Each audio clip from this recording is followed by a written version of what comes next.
Thank you very much for opting to join us once again in our educational YouTube channel, in which we are focusing mainly on core issues that build us into the career of journalism.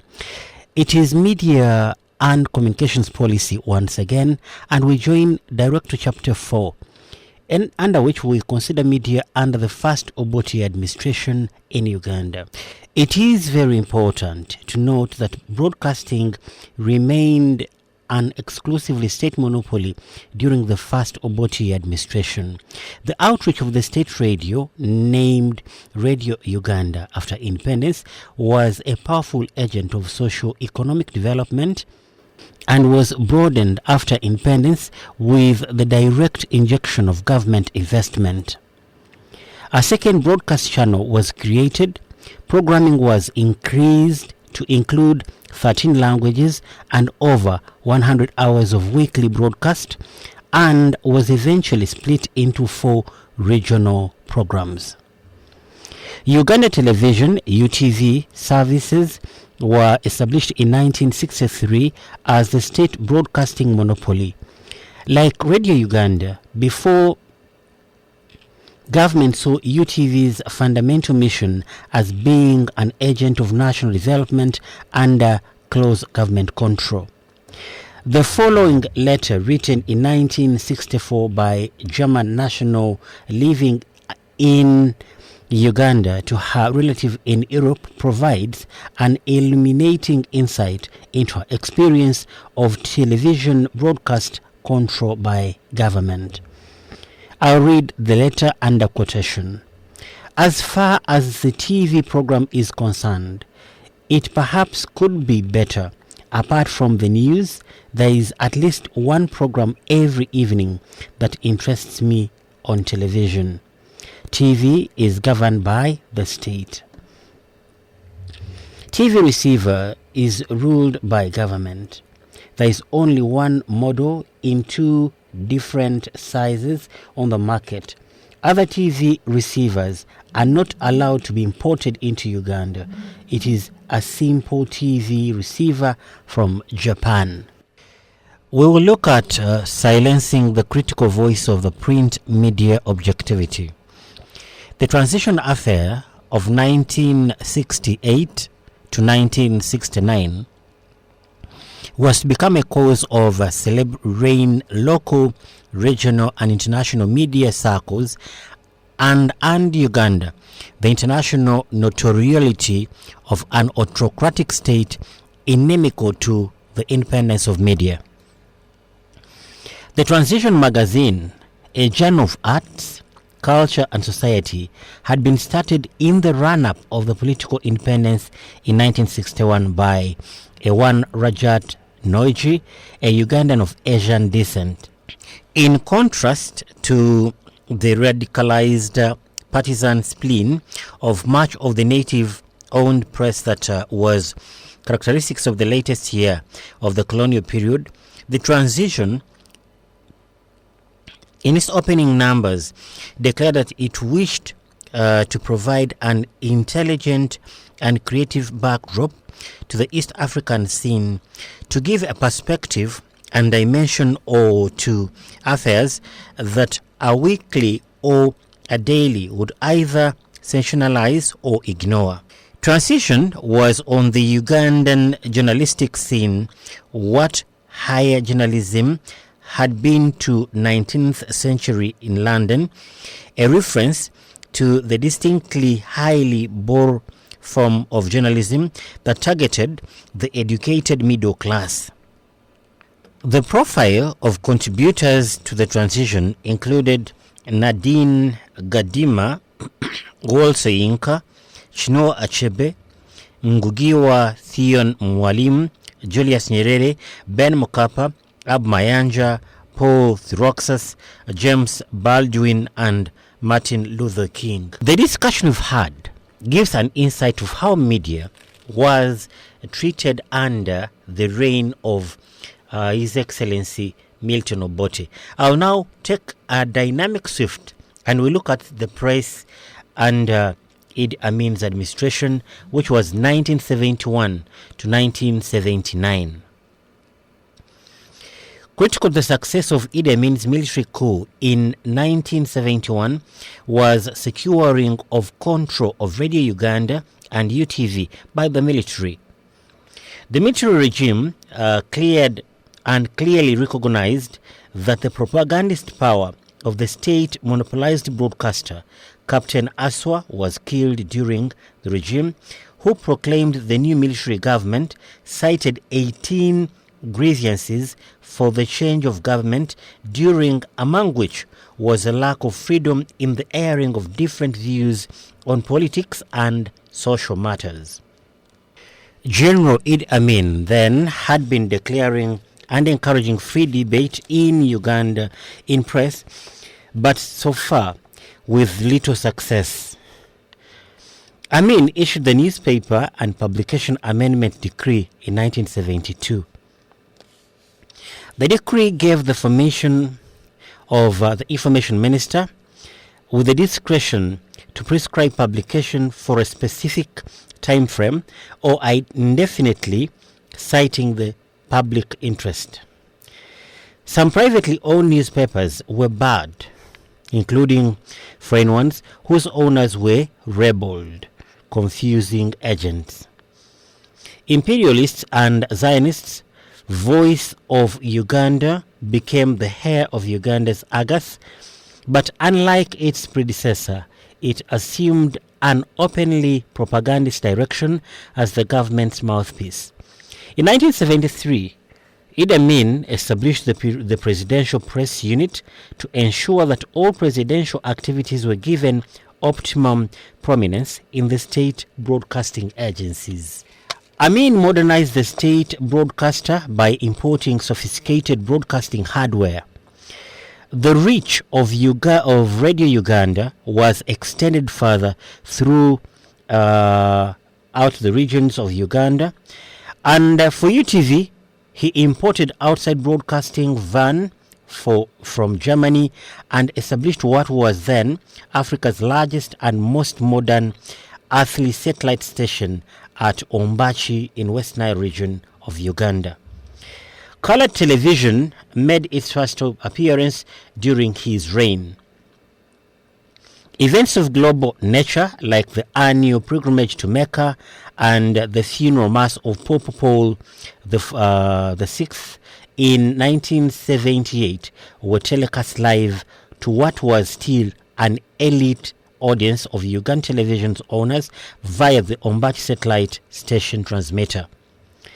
Amin recognized the media hardware, but broadcasting in Uganda fully remained a state monopoly.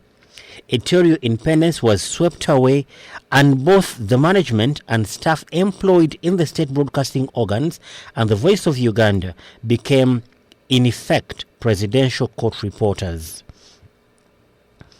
Listening to foreign media to mitigate the influence of Amin's propaganda, machines increasingly became a death risk if found out. Newspapers like Ngabo, The Star, The Weekly Topic, The Economy, Agafe Buddu, Mulengera, and Sabasaba were immediately started during Amin's regime.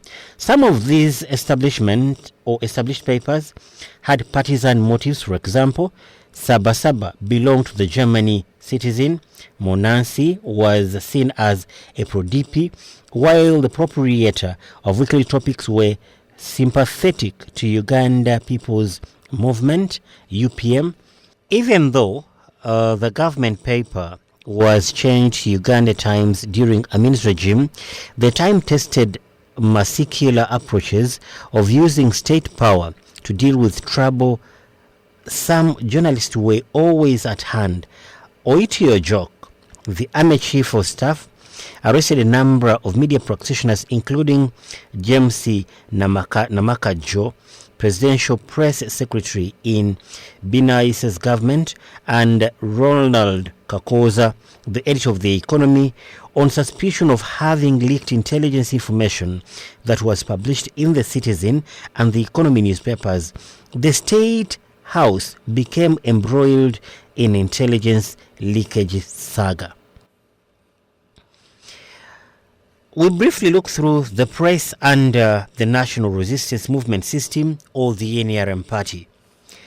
At his swearing in as head of state at Parliamentary Building in January 1986, Yoweri Kaguta Museveni, the leader of the victorious National Resistance Movement (NRM), declared that his government was ushering in a fundamental change, not a change of mere guards.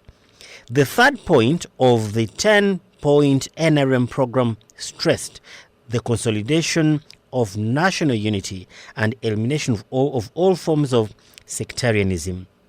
Sectarianism was proposed by the NRM government to refer to the outcome of political misrule by previous post-independent Ugandan governments.